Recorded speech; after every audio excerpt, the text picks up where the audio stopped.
అందరికీ నమస్కారం. నా పేరు మెర్సల్ కృష్ణమూర్తి నాయుడు, ఉత్తరాంధ్ర చెరువుల పరిరక్షణ సమితి వ్యవస్థాపక అధ్యక్షుడిని మాట్లాడుతున్నాను.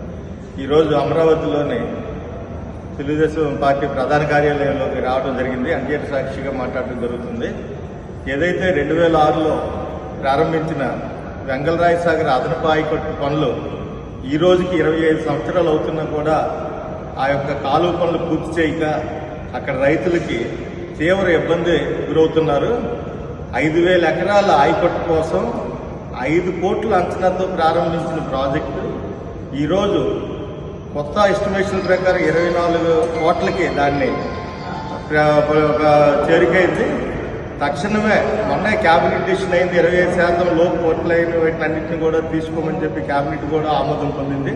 దానివల్ల ఏంటంటే మనం ఈరోజు 71 రాష్ట్రం మొత్తం మీద 71 పనులు చేపట్టారు. అలాంటి పనులని కానీ మన ఉత్తరాంధ్రాలో ఎక్కడ కూడా ఈ పనులను చేపట్టకుండా ఎవరూ దీని మీద బాధ్యత తీసుకోకపోవడం వల్ల ఈ పనులను చేపట్టడం జరగలేదు. ఈరోజు మేము ఇరిగేషన్ మినిస్టర్ గారికి వెంగళరాయ సాగర్ అదనపు ఆనకట్టు మీద పనులను వెంటనే ప్రారంభించి అక్కడ ఉన్న రైతులకి 5,000 ఎకరాలకి నీళ్ళు అందించాలని చెప్పి వినతి పత్రాన్ని అందజేయడం జరిగింది.